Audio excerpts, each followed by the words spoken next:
Olá, muito obrigado a você que está assistindo e acompanhando mais uma edição do nosso Jornal OCN. Jornal OCN deste início de final de semana e final de mês, último dia do mês de julho. Que os meses passem rápido, que 2020 acabe logo. Ninguém aguenta mais 2020. Deus o livre, né? Eita, aninho de 2020. Hoje, dia 31 de julho, nós estamos destacando para você a edição do Jornal OCN de hoje. Você pode nos acompanhar, como sempre, pelos nossos perfis do Facebook.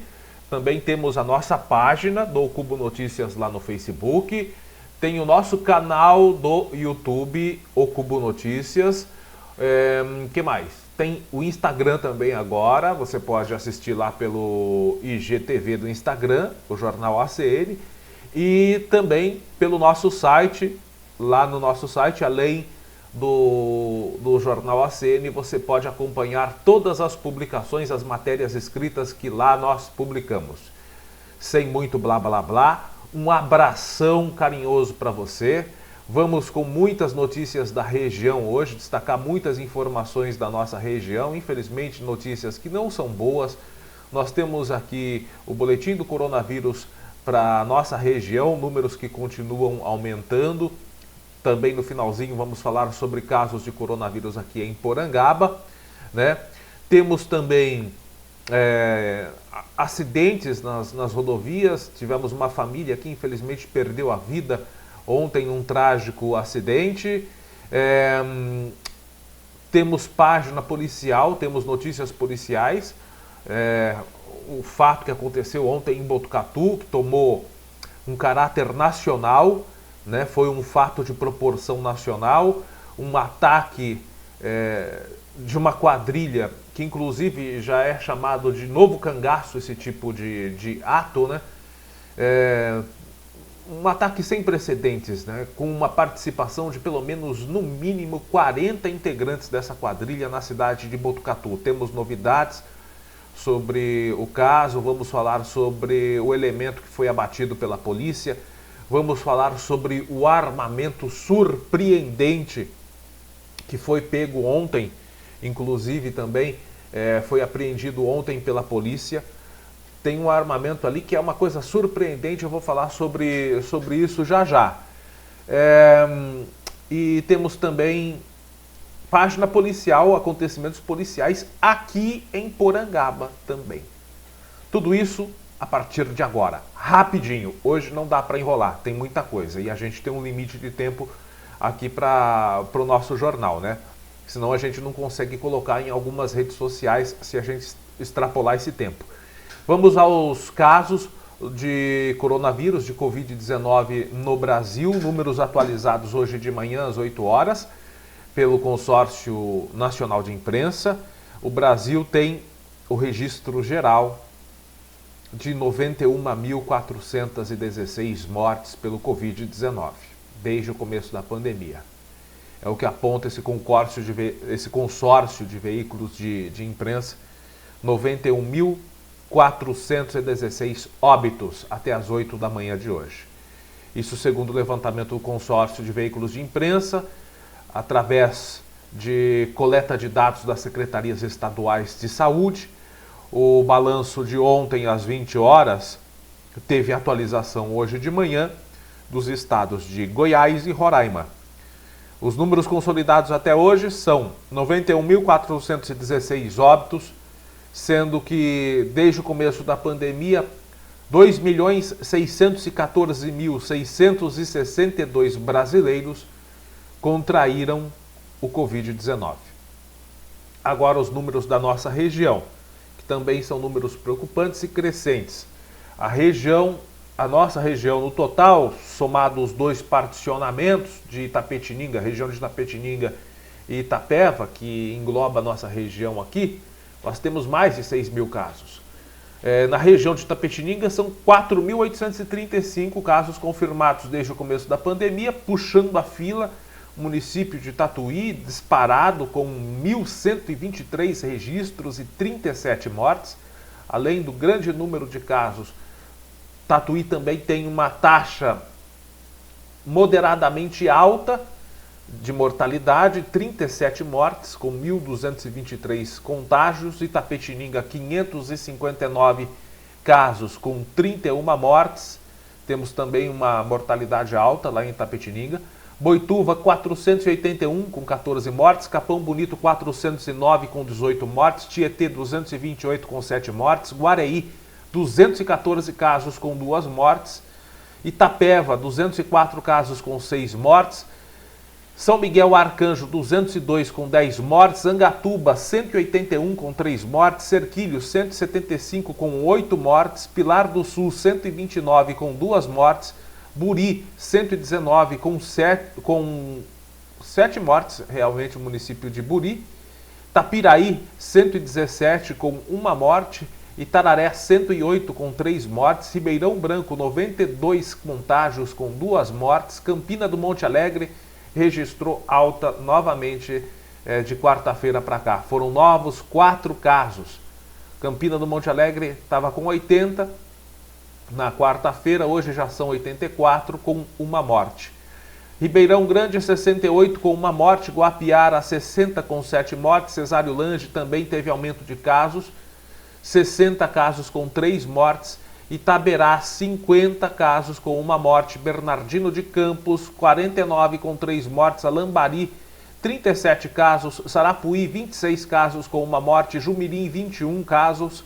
Taquarivaí, 13. Riversul, 9 casos com 1 morte. Quadra, 6 casos. Timburi, 4. Bom Sucesso do Itararé, 3.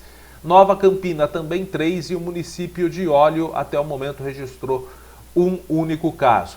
Na região de Avaré, o município de Avaré tem 257 casos com 11 óbitos. Laranjal Paulista, 252 com 5 mortes. Piraju, 174 com 4 mortes. Conchas, 135 com 5 mortes. Itaporanga, 80 com 2 mortes. Cerqueira César, 69 com 3 mortes. Taquarituba, 61 com 2 mortes. Paranapanema, 59 casos com 1 morte. Itaguaí, 53 com 1 morte. Sarutaia, 46 com 2 mortes. Itaí, 45 casos. Fartura, 43 com 1 morte. Porangaba também teve um registro aí de mais casos, mais 3 casos de quarta para cá. São 26, nós vamos falar depois com maiores detalhes no nosso noticiário local, no finalzinho, né? Pereiras, 23 casos, estabilizou o município de Pereiras com 23 casos, porém lá tem um óbito. Manduri, 21. Arandu, 20 casos, com 3 mortes. Iaras, 20, com 1 morte. Barão de Antonina, 12 casos, mesmo número de Tejupá. Torre de Pedra, 8 casos, com 2 mortes. Águas de Santa Bárbara, 7 casos e Coronel Macedo registrou um único caso que infelizmente evoluiu para óbito. Esses são os números do coronavírus e, como eu disse, daqui a pouco nós vamos falar sobre Porangaba, né? Temos esse aumento do número de casos, mas também tivemos aí mais registros de curas aqui no município de Porangaba. Bom, gente, agora mais uma notícia triste, mais uma tragédia que aconteceu aqui na nossa região, né? Um acidente que foi registrado na altura do quilômetro 182, né? Da rodovia em Itapetininga, da rodovia Raposo Tavares em Itapetininga, na altura do quilômetro 182. E infelizmente nós tivemos aí um bebê de 5 meses que morreu nesse acidente em Itapetininga. Essa criança, segundo a polícia, não estava na cadeirinha, ela estava no colo da passageira sem cadeirinha. As informações foram dadas pela Polícia Militar Rodoviária, que divulgou também que, além da criança não estar na cadeirinha, os demais ocupantes do veículo não estavam com cinto de segurança. Você está vendo as imagens aí dos veículos envolvidos no acidente. São imagens fortíssimas porque os veículos ficaram realmente destruídos, praticamente irreconhecíveis. O acidente aconteceu quarta-feira à noite, na altura do quilômetro 182 da Raposo Tavares. Segundo a corporação, o motorista de um veículo que seguia sentido capital perdeu o controle da direção numa curva e bateu no carro que estava no sentido contrário da pista. Chovia no momento da batida. Beatriz Couto Rodrigues, de 19 anos, e o bebê Cauê Felipe Xavier, que completou 5 meses no dia do acidente, não resistiram à gravidade dos ferimentos. Paulo César Souza Silva, de 34 anos, que dirigia o veículo com placas de Osasco, também morreu. Felipe Xavier da Silva, 21 anos, que dirigia o veículo atingido, chegou a ser socorrido pelo Serviço de Atendimento Móvel de Urgência, o SAMU. Ele foi levado em estado grave para o pronto-socorro de Itapetininga, também não resistiu e morreu. A Polícia Rodoviária disse que ele não tinha carteira de habilitação, ou seja, uma série de irregularidades, motorista sem carteira de habilitação, criança sem a cadeirinha, os passageiros do veículo sem o cinto de segurança, tudo isso contribuiu para essa tragédia. O bebê que morreu no acidente da Raposo Tavares estava no colo da passageira, disse a polícia. Um adolescente de 16 anos que estava no mesmo carro que Beatriz, Cauê e Felipe também foi socorrido e levado ao pronto-socorro, passou por avaliação, ficou em observação, teve alta ontem de manhã. Ele será ouvido. Os corpos das vítimas foram levados para o Instituto Médico Legal de Itapetininga e enterrados no cemitério São João Batista. O boletim de ocorrência foi registrado como homicídio culposo e lesão corporal culposa, ou seja, quando não tem a intenção, né, da prática. Um laudo vai informar a causa do acidente.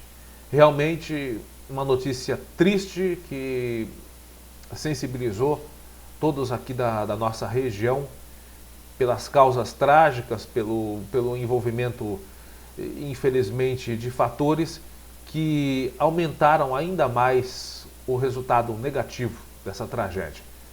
Ocupantes de veículo sem cinto de segurança, criança fora da cadeirinha e motorista sem carteira de habilitação. Mais uma notícia, infelizmente, negativa de um município da nossa região, da cidade de Botucatu, tomou proporções não só nacionais, não, né? Teve inclusive cobertura da CNN Brasil e foi transmitido pelas demais filiais da CNN espalhadas pelo mundo, que foi a ação orquestrada por pelo menos 40 bandidos na cidade de Botucatu, na madrugada de ontem. Começou na noite de anteontem, se estendeu durante a madrugada e teve confronto, inclusive, armado entre policiais e bandidos durante a manhã, por volta das 8 horas da manhã também, ontem lá em Botucatu.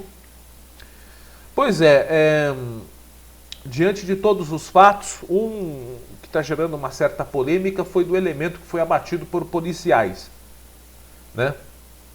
Esse elemento aí, que já foi identificado, trata-se de Ivan de Almeida, de 29 anos. Ele foi enterrado hoje de manhã no cemitério Jardim, em Botucatu. Esse elemento que morreu durante a ação, segundo a polícia, numa troca de tiros, ele morava em Botucatu. Ele foi morto durante a ação da Polícia Militar numa área de mata no acesso à rodovia Marechal Rondon, durante um ataque contra a cidade cometido por uma quadrilha fortemente armada. Daqui a pouco, inclusive, nós vamos ver o armamento. Eu vou falar especificamente sobre uma das armas encontradas, que é coisa de outro mundo. Nas redes sociais, familiares de Ivan disseram que ele não estava envolvido no crime, já que era morador de rua. Só que a polícia afirma que o homem estava armado, usando um colete à prova de balas durante a ação. Inclusive, tem a imagem do colete sujo de sangue, o qual ele estava vestindo. Aí fica difícil, né? Falar que é um santinho usando o colete e atirando na polícia. O que um morador de rua está fazendo com um colete à prova de balas? O que um morador de rua está fazendo com um fuzil atirando na polícia? Pra acabar. É pra acabar, é pra detonar. E não pode abrir a boca e falar mal dele também não. Olha, Eu estou perguntando, não estou acusando. Né? Eu estou perguntando o que um morador de rua faz com um fuzil à prova de balas. Faz com um colete à prova de balas. E com um fuzil nas mãos. É uma pergunta. Eu acho que cabe aos familiares do Ivan de Almeida, de 29 anos, a defesa. Acho que cabe. Acho não, cabe. É direito garantido, constitucionalmente garantido. Cabe a defesa. A alegação contraditória do fato. Cabe. Agora, é só um questionamento. Questionar também não é crime. Né? Eu acho que o que é crime, alguns jornais, alguns não, eu vi um jornal da nossa região colocar uma foto do elemento que foi ilegalmente tirada, inclusive, dentro do Hospital das Clínicas, quando foi atendido, alvejado. Na maca, tiraram a foto do elemento, jogaram nas redes sociais e um jornal publicou nas redes sociais. É muita inteligência! Isso é um crime. Isso é um crime. Não é possível que um canal de imprensa que diz que cobre mais de 20 municípios da região fazer uma coisa dessas. É inadmissível. Até porque, como eu disse, os fatos demonstram que ele fazia parte da ação. Porém, não tem nenhuma conclusão ainda, porque tudo está sob investigação. Por que ele estava lá? Por que estava com um colete? Por que estava com um fuzil? Ah, certamente faz parte da quadrilha. Possivelmente. Mas até a conclusão dos fatos não podemos dizer ele fazia. Não, não dá. A coisa mais responsável até o momento é aguardar. Mas como eu disse, os fatos demonstram que ele estava participando da ação. Se porventura a investigação demonstrar que não, ele foi usado como bode expiatório, alguma coisa ali, entrou de gaiato na história, aí sim a imprensa vem e divulga o que a investigação apontar. Mas caso contrário, né, nós temos que destacar o que aconteceu até o momento e o que se averiguou até o momento. Foto do colete está aqui. Estava com colete, a prova de balas, atirou na polícia e foi alvejado. Alguém que atira na polícia não pode esperar flores de retribuição, né? Vai levar bala. Leva. Os policiais têm que agir. Inclusive, já nós vamos mostrar aqui imagens da ação policial, né? A polícia afirma então que o homem estava armado, estava com esse colete à prova de balas durante a ação. Disse o seguinte, o Major Cagliari, subcomandante do batalhão de PM de Botucatu: é uma quadrilha especializada nesse tipo de ação, mas a gente não pode descartar que existia um membro daqui de Botucatu, já que para se organizarem com rota de fuga, local de ataques, localização de bancos, acesso pelas portas do banco, isso tudo pode ser feito por pessoas de Botucatu, disse o Major, que destaca, portanto, que foi necessário o conhecimento de alguém da cidade para passar informações a esses elementos que possivelmente são de fora. Eu quero deixar bem claro que em nenhum momento nós vislumbramos qualquer tipo de ilegalidade nas ações da PM.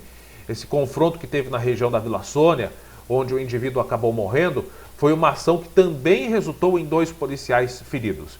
O indivíduo estava no mato, em uma região de difícil acesso, e pelo período noturno o grau de risco é muito grande. Logo pela manhã, onde os policiais foram feridos, outra equipe entrou no local e foi recebida a tiros. O indivíduo estava portando uma arma calibre 7,62, que é uma arma que pode perfurar trilho de trem e veículos blindados, uma arma de guerra. O indivíduo também estava de colete, como você está vendo aqui o colete. Então foi uma ação legítima no local onde 2 policiais foram feridos com um tiro de fuzil do mesmo calibre que o indivíduo estava portando, finalizou o major da PM. O Ivan Almeida, esse elemento que morreu, chegou a ser socorrido, mas não resistiu. Como eu disse, o caso segue em investigação e é plenamente possível fazer a indagação. A acusação ainda não, mas a indagação sim. O que um elemento fazia com colete à prova de balas e um fuzil 762 nas mãos, sendo morador de rua? Como ele teve acesso e para que ele teve acesso a esse arsenal? É só um questionamento. Que mais nós temos aqui? A informação que foi dada, uma informação que pode ajudar a polícia na investigação sobre a quadrilha de criminosos fortemente armada que atacou Botucatu na noite de quarta-feira e madrugada e manhã de ontem, foi confirmada no final da tarde, né, que esse homem de 29 anos que foi morto no confronto com a polícia pela manhã na rodovia Domingos Sartori é apontado como um dos criminosos. Ele é morador de Botucatu, da Vila Real. Segundo informações da polícia, após troca de tiros ele chegou a ser socorrido, mas não resistiu, né? O pronto-socorro referenciado do Hospital das Clínicas da Faculdade de Medicina de Botucatu recebeu 3 vítimas até o momento, destacou a nota ontem de manhã. 2 policiais militares, sexo masculino, um de Sorocaba, outro de Avaré, vítimas de arma de fogo. Ambos encontram-se estáveis e sob cuidado em nosso hospital, fora de risco. Um integrante da quadrilha de criminosos, sexo masculino, por volta de 40 anos, aparentava 40 anos, mas não tinha 29 anos, vítima de arma de fogo que evoluiu a óbito após dar entrada no pronto-socorro. É o que diz a nota, portanto, do que aconteceu ontem. A polícia ainda não conseguiu precisar o número de criminosos envolvidos na ação, mas aponta que seria cerca de 40 pessoas. Os ladrões estavam fortemente armados. Nós vamos colocar aqui para você assistir. Será que eu me afastando? Não, eu vou tirar minha cara feia e você fica assistindo as imagens melhor, né? Assim você, né? Você se descontamina um pouco dessa fisionomia, esse carão de bolacha aqui. Não, tá dando uma porrada. Dá vontade de dar uma bicuda no computador, cara. Assista as imagens aí. Você está vendo a polícia sendo alvejada. Dá para ver inclusive o traçado das balas atingindo o concreto, sai até faísca, atinge o concreto, poste, tudo que tem ali na frente as balas atingem. Uma delas parece que ricocheteou e acertou o pé de um dos policiais. Esse policial ele ficou no chão, foi socorrido imediatamente pela polícia, pelos companheiros, enquanto dois dos companheiros faziam o trabalho de retaguarda, né, atirando nos bandidos para que eles abrissem brecha. Um outro fazia o socorro, puxava o policial para dentro, possivelmente ali de uma residência, uma área segura, onde eles não fossem mais alvejados pelos tiros do armamento dos policiais. Essa imagem é chocante.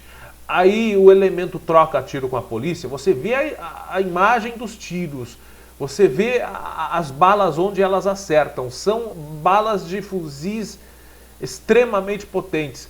Tem fuzil 762 e tem uma arma aí, meu amigo, que eu vou te mostrar já já. Você está vendo as balas acertando aí. A polícia, por sorte, não teve uma baixa. Por sorte, esses policiais, grande maioria deles pais de família, não tiveram baixas. Não perdemos aí policiais, pais de família, trabalhadores, nas mãos de bandidos, na ação de bandidos. Felizmente. Porque pelas imagens dá para presenciar que foi uma chuva de balas. Esses policiais ficaram completamente encurralados. A sorte que eles encontraram essa entrada, aí parece que de uma residência, e conseguiram se refugiar ali. A sorte também é que no trabalho do resgate, os policiais conseguiram fazer uma retaguarda, um trabalho de retaguarda, abrindo brecha para que o outro companheiro o puxasse para uma área segura. Todos ali estavam em linha de fogo e poderiam ser alvejados por tiros de fuzil. Impressionante essas imagens que estão circulando o mundo todo. O interior paulista, uma localidade considerada pacífica, pacata, tranquila, sossegada, tendo imagens mostradas a todo mundo que lembram uma guerra na Síria. Parece uma incursão militar na Síria.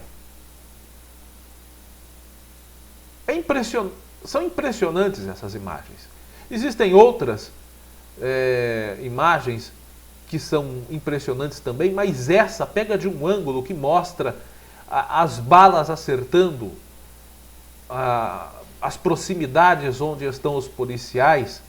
Essas imagens eu escolhi porque são, inclusive foram enviadas pelo Zé Fidelis. Um abraço para o Zé, que está sempre nos acompanhando, né? Essas imagens eu escolhi porque são impressionantes. São impressionantes. Demonstram claramente o poder de fogo e o que os policiais tiveram que enfrentar. Uma chuva de balas. Bom, gente, vale destacar ainda que a polícia, voltando para cá, as imagens ficam aí no fundo, vale destacar que a polícia diz ainda que é possível que seja uma ação orquestrada.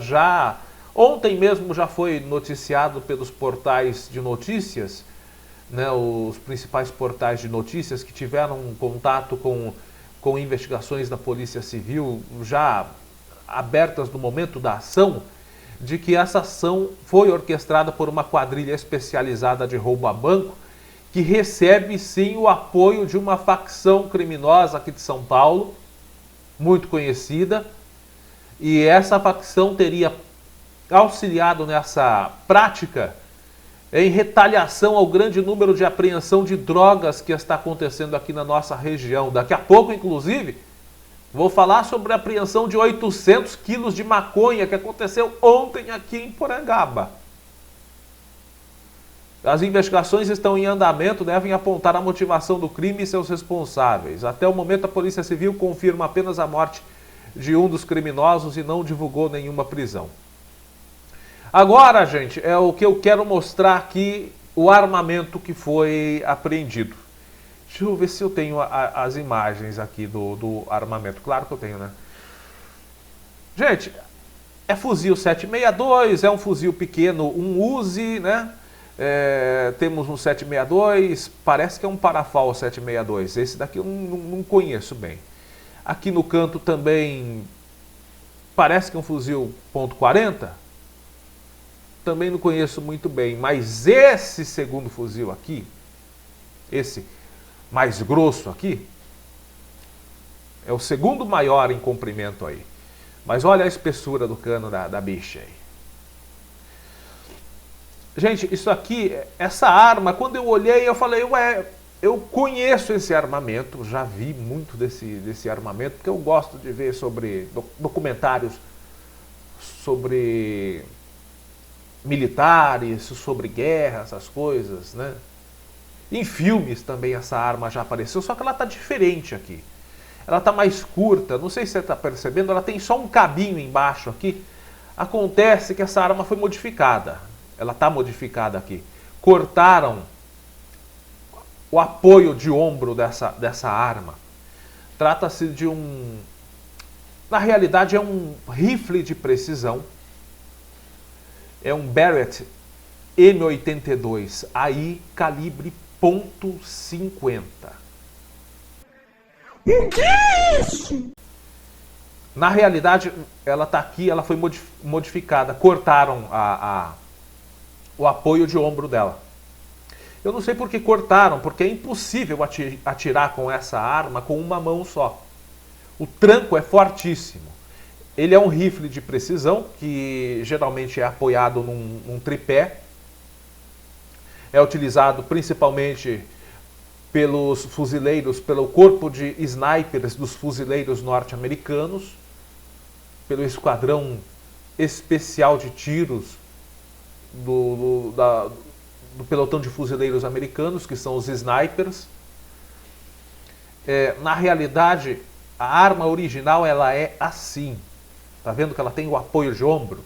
Porque ela é colocada no tripé, esse apoio de ombro fica no ombro. Em cima tem um espaço para a luneta. Embaixo é colocado também o tripé. É um M82AI Barrett calibre .50. Essa arma, do jeito que está aqui, ali, voltando para a foto original, do jeito que está aqui, ela foi cortado o apoio de ombro, mas essa arma original, do jeito que nós mostramos ali, esse rifle original, com o pente de munição calibre .50, que dá mais de um palmo a bala. Dá mais de um palmo a bala da .50. Tem aproximadamente 18 centímetros o projétil. Né? A munição, na realidade. O projétil também tem cerca de 5, 6 centímetros. É imenso. Essa arma carregada pesa 14 quilos. Aproximadamente 14 quilos. Ou seja, não é um fuzil para você atirar com uma mão só. E se você for atirar em pé, você precisa do apoio de ombro. Não entendi por que a quadrilha cortou o apoio de ombro dessa arma. Mas é um fuzil .50, utilizado principalmente pelo Corpo de Fuzileiros Navais, a infantaria de snipers do Corpo de Fuzileiros Navais americanos, como você viu a imagem, vou colocar de novo aqui o atirador, né? É desse jeito que é utilizada essa arma. Para se ter uma ideia, há registros de tiro preciso, usando a luneta, com os profissionais, né, de tiro, que são os snipers. Há registros de tiro preciso com esse armamento, acertando alvo precisamente a uma distância de até 2,5 km. A bala, o projétil desse armamento é capaz de percorrer tranquilamente uma distância de 4 km. Ou seja, atravessa, para você ter ideia, atravessa com folga todo o perímetro urbano da cidade de Porangaba. Quando se dá um tiro com uma arma dessa e se atinge um alvo com um projétil calibre .50, tanto da Barrett M82 quanto da metralhadora Blooming, que é .50 também, o projétil é capaz de perfurar tanques de guerra. Para se ter uma ideia, a onda de choque gerada pelo projétil quando disparado, porque quando o projétil ultrapassa a velocidade do som, qualquer objeto que ultrapassa a velocidade do som, cria em torno dele uma onda de choque. Quanto mais rápido, maior a onda de choque. E quanto mais rápido e mais volumoso, maior a onda de choque. Por se tratar de um projétil que viaja em altíssima velocidade e é um projétil de grande porte, a onda de choque dessa munição, dessa Barrett, é capaz de partir uma pessoa ao meio. Sim, cortar uma pessoa ao meio. Esse armamento estava, mas podemos dizer que ainda deve ter algum outro, porque esse armamento aqui estava em posse dessa quadrilha. Uma arma, para se ter ideia, existem pouquíssimas unidades nas Forças Armadas do Brasil. Existem pouquíssimas. Para que os soldados treinem, né? Outra coisa, outra particularidade é que lá nos Estados Unidos, o soldado que entra na academia de tiro para sniper faz um curso com essa arma aqui, com essa Barrett M82AI calibre .50. O curso para operar essa arma, para fazer tiro de precisão com essa arma, é de 1 ano.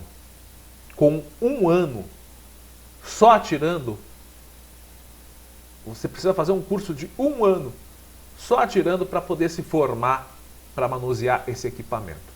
Que, repito, é capaz de partir uma pessoa ao meio, de perfurar um tanque de guerra, de ultrapassar os 4 quilômetros de distância esse projétil, e com um especialista em tiros, é capaz de acertar um alvo com precisão, há registros já disso, a 2,5 quilômetros. Esse surpreendente armamento na mão de criminosos. E a pergunta que nós fazemos é a seguinte: como veio parar uma arma desse tamanho? Aqui ela está menor porque foi cortada, o apoio de ombro foi cortado. Não está muito menor não. Foi modificada essa arma erradamente, porque não tem como atirar com isso com uma mão só. O recuo dela é impressionante, é forte, é muito forte. O recuo dela é muito forte. Tanto que não se atira em pé. É muito difícil alguém atirar em pé com essa arma. Agora, sem o apoio de ombro é impossível. Com uma mão só não dá. Só se for o Exterminador do Futuro.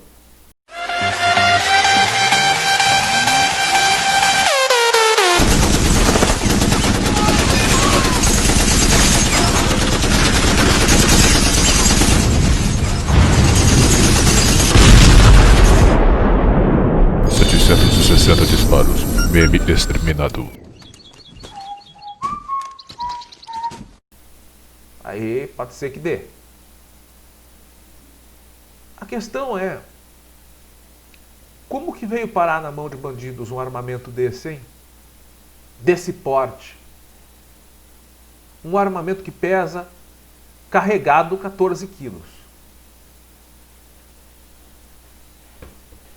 Alguém pode responder? Porque é assim, há um tempo atrás eu ouvia falar que nós teríamos um governo que iria combater a corrupção, que ia combater a criminalidade,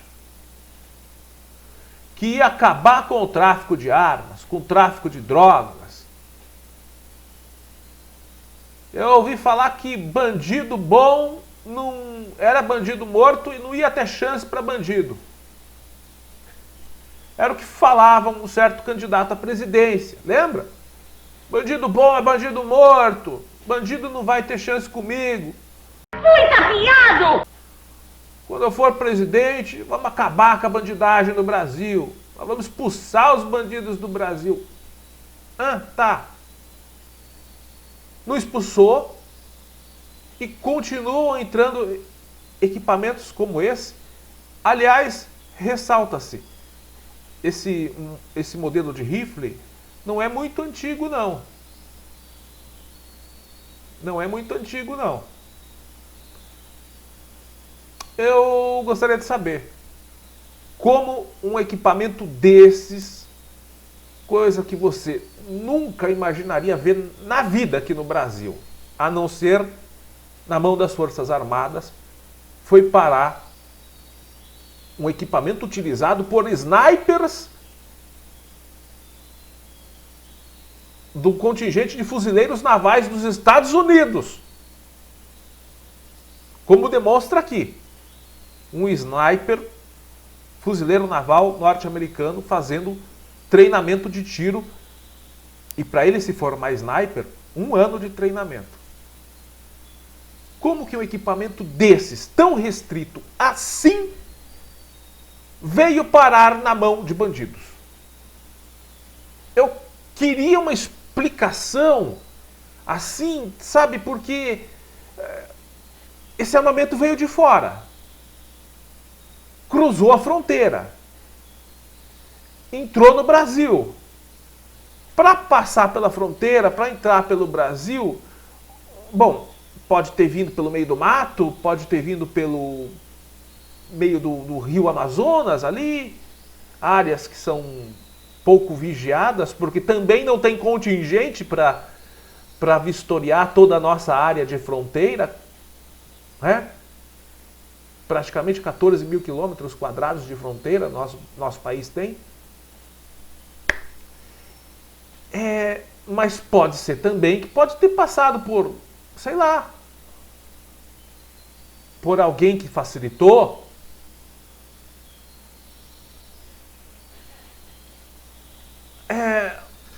Eu queria entender certas coisas. Agora, por outro lado, quero parabenizar a ação policial, né, que apreendeu todo esse armamento. Tem um fuzil 7.62, tem um Uzi ali, o outro fuzil ali à frente do ponto .50, eu acho que é um fuzil, é um parafal, também de uso exclusivo das Forças Armadas. É um parafal, não é um ponto .40, não é parafal ponto .40 não, é um parafal 7.62 também, ou 3.52. É coisa de outro mundo. Parabéns para a polícia que agiu. Infelizmente, não conseguiram prender os integrantes dessa quadrilha. Tá aí, gente. Parabéns à ação da polícia. E ainda bem que esse armamento foi retirado aí de circulação pelos policiais. Bom, gente, provavelmente eles abandonaram por causa do peso desse armamento. Gente, aqui entre Porangaba e Guareí, uma apreensão de cigarros contrabandeados ocorreu ontem. 3 pessoas foram presas depois que a Polícia Militar Rodoviária apreendeu caixas de cigarros contrabandeados entre os municípios de Guareí e Porangaba. Os motoristas apresentaram a documentação e, em vistoria, a polícia encontrou 680 mil maços de cigarros contrabandeados nesse caminhão. De acordo com as informações da polícia, a equipe fazia patrulhamento na rodovia Castelo Branco quando observou que um caminhão era acompanhado por outro veículo. Eles seguiram em direção à rodovia Aristides da Costa Barros e foram abordados.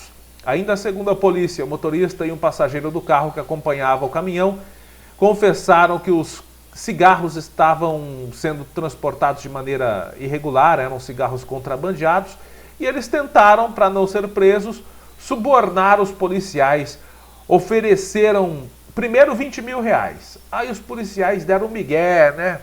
Para dizer que está caindo no jogo e para poder dar o flagrante. Não, 20 mil reais é pouco. Pode oferecer mais aí? Aí os bandidos caíram. Não, tudo bem, a gente dá 100 mil para o senhor liberar a gente. Ofereceram 100 mil, aí se fudeu. Lascaram. Se lascaram, foram presos, né, por contrabando e corrupção ativa. A ocorrência foi encaminhada na Polícia Federal de Sorocaba. Parabéns à polícia também por mais essa apreensão. E já vindo para Porangaba, tivemos também apreensão. É por isso que essa facção criminosa está loucona. Porque a polícia está tirando de circulação uma grande quantidade de drogas que serviria para o tráfico e, consecutivamente, o dinheiro do tráfico serve para comprar armamentos como o que nós mostramos ali. Você acha que um fuzil daquele, um fuzil usado pela corporação de snipers dos fuzileiros navais americanos, pela Marinha Norte-Americana, você acha que um fuzil daquele custa quanto? Menos de 200 mil dólares, que não é, né?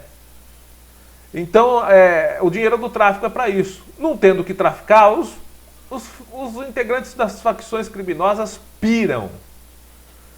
Né? E aqui em Porangaba, um homem foi preso ontem de manhã, também após ser flagrado no quilômetro 158 da rodovia Castelo Branco, com diversas caixas, e nas caixas tudo abarrotado de maconha, dentro de um caminhão, conforme essa imagem que você está vendo. Segundo informações da Polícia Militar Rodoviária, o veículo foi abordado depois que os policiais suspeitaram do motorista, que apresentou nervosismo e contradições sobre nota fiscal dos produtos. Durante buscas pelo veículo, foram achados no compartimento de cargas 920 tabletes de maconha. Na parte da tarde, essa droga foi pesada lá em Botucatu, totalizando mais de 800 quilos de maconha. Indagado, o suspeito informou que havia feito o carregamento em Campo Grande, no Mato Grosso do Sul, e levaria a droga até São Paulo. Lá ele receberia cerca de R$3.000 pelo transporte. Foi dada a voz de prisão em flagrante e o homem foi levado à delegacia, foi trazido até a delegacia aqui de Porangaba, onde permaneceu à disposição da justiça. Infelizmente, esse tipo de pessoa que é presa, o motorista de caminhões, os motoristas carregando a droga, eles respondem por tráfico, mas são os mulas. Os traficantes mesmo, os donos da droga, esses daí que deveriam ser presos. Mas parabéns à polícia que pegou e tirou de circulação mais essa grande quantidade de drogas. Aqui em Porangaba também tem muita vagabundagem, não é só as grandes quadrilhas, mas também tem os bandidinhos pé de macaco. Eu sou ladrão, rapaz. Eu não gosto de trabalhar não, sou ladrão, não tem, velho. Não trabalho mais não, é o seguinte esse. Agora você pegou esse negócio de roubar para a sua profissão mesmo. É minha profissão. Né, querendo aprontar deles. Esse daqui quebrou a cara, porque foi filmado. Câmeras de monitoramento instaladas no ponto comercial da rua Vereador João Batista Mendes, no centro de Porangaba, registraram a ação desse suspeito tentando furtar essa motocicleta, como você está vendo aí. A ocorrência foi às 8h14 de ontem. As imagens mostram esse cidadão jovem, aparentando cerca de 20 anos, trajando esse agasalho preto e azul, bermuda preta e cinza, se aproximando de uma motocicleta preta estacionada no local. O elemento começa a mexer na ignição da moto, aparentemente o mesmo possuía algum instrumento nas mãos, e tenta ligar a moto. Nesse momento, uma mulher, ela sai do estabelecimento comercial, ela desce as escadas ali e surpreende a ação do suspeito.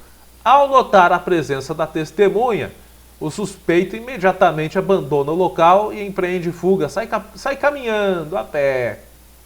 A cara de bunda, porque não conseguiu roubar a moto. Aí ele sai caminhando e vai até a rua, sentido a rua Coronel Joaquim Miranda da Silva. O suspeito ainda não foi capturado, mas já se investiga sua participação em possíveis outros furtos praticados aqui na nossa cidade. Ok, gente? Essas são as informações policiais aqui do nosso município. Bom, gente, vamos agora aos números do coronavírus aqui em Porangaba.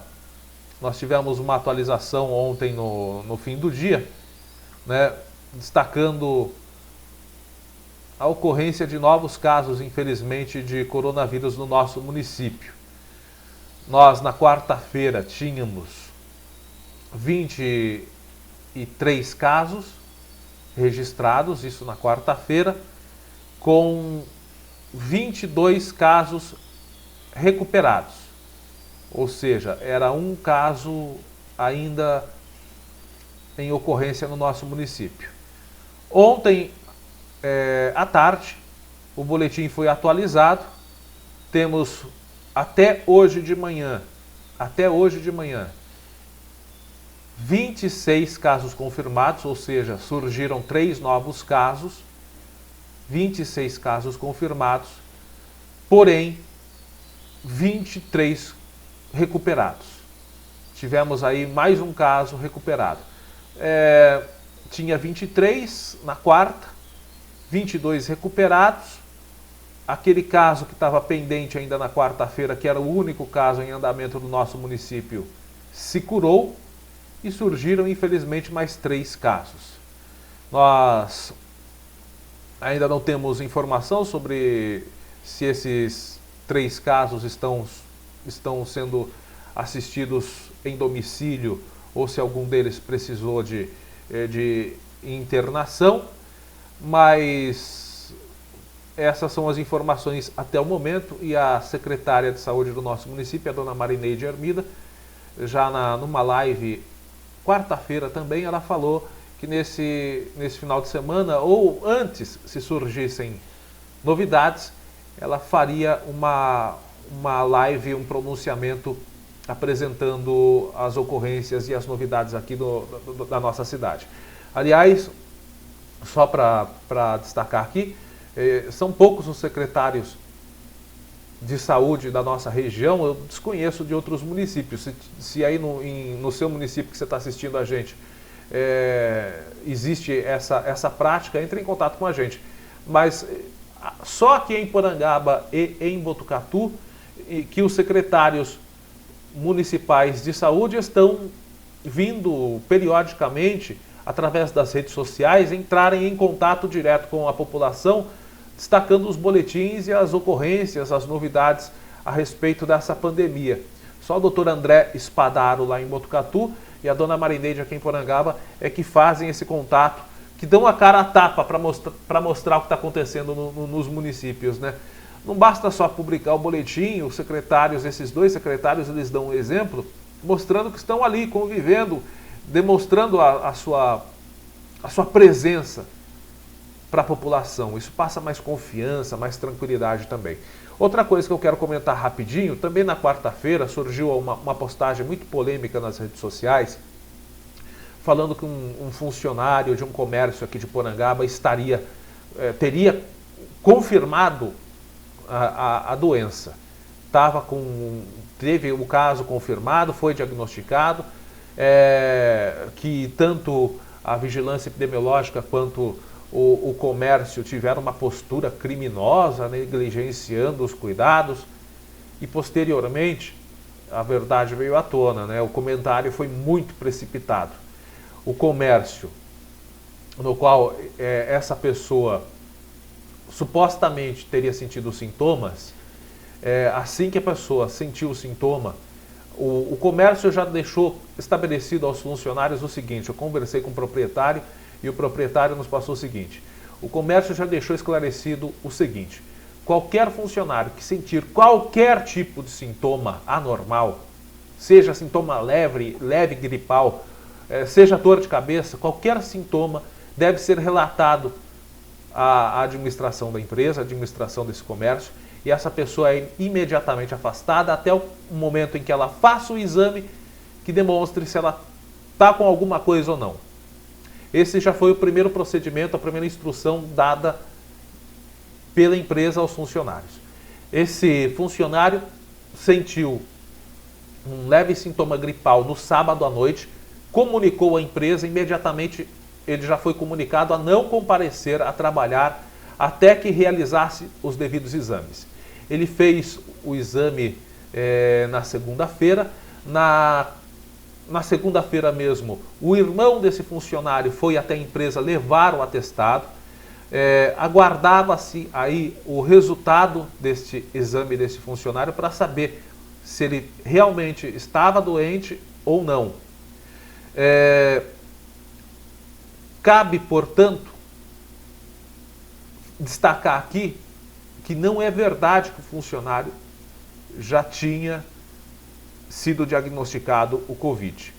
E vale destacar aqui que depois dessa postagem, a secretária de saúde, a dona Marineide, ela se prontificou a dar o resultado, se for autorizada, obviamente, sobre esse funcionário, se ele teve ou não, se ele está ou não com Covid-19.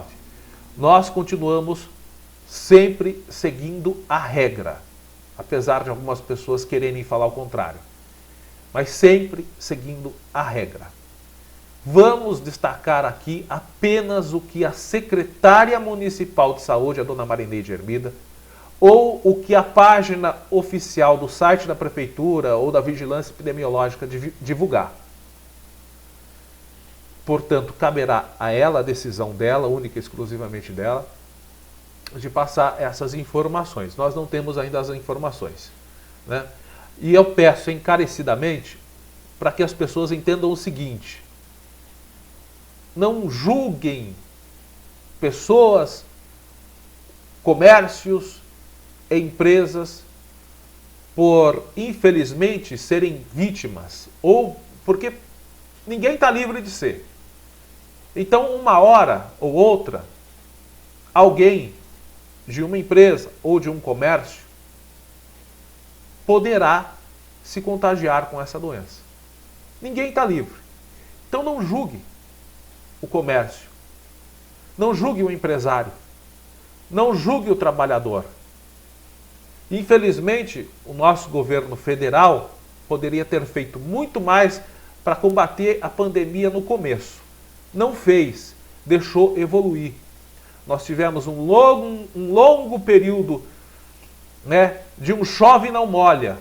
Não se fez o combate e também, não se fez o combate lá no começo e também, se fez alguma coisinha, mas não se fez o que era necessário. Ficou nesse chove e não molha durante um longo período. O governo federal conseguiu, me desculpe falar, eu sei que tem os apoiadores, mas me desculpe falar, o governo federal conseguiu colocar a população entre a cruz e a espada. Não sou eu que estou dizendo, basta ir no Tribunal de Contas da União, no site, e ver o relatório. O fundo destinado ao combate à pandemia, em torno de 40 bilhões, foi utilizado apenas 1/3. Então fomos colocados numa situação entre a cruz e a espada. Não dá mais para ficar completamente isolado. Não dá mais para deixar tudo 5 meses completamente fechado. As pessoas precisam trabalhar, estão trabalhando. Os comércios precisam abrir, abriram. Todos trabalham com uma carga psicológica negativa muito grande, com uma apreensão muito grande. E é inevitável que uma hora ou outra ninguém está livre, ou um comerciante, ou um empresário, ou um comércio, ou uma empresa, poderá, infelizmente, ser alvo desse inimigo covarde que é o coronavírus, porque ninguém consegue enxergá-lo e ele é altamente contagiante. Então, se isso acontecer, não julgue. A Secretaria de Saúde, se confirmar esse caso, vai procurar as empresas, se acontecer de uma empresa constatar um caso positivo dentro do seu rol de funcionários e colaboradores, essa empresa está orientada a procurar a Secretaria de Saúde e a Secretaria de Saúde vai ver quais foram os protocolos feitos até o momento pelas empresas e quais protocolos serão feitos a partir do possível diagnóstico. Ou seja, tudo está sendo assistido e tem que ser assistido, porque nenhum empresário, nenhum comerciante, nenhum funcionário, a Secretaria de Saúde e nós, cidadãos comuns, todos nós estamos unidos numa única vontade, de não ver o município infestado de casos.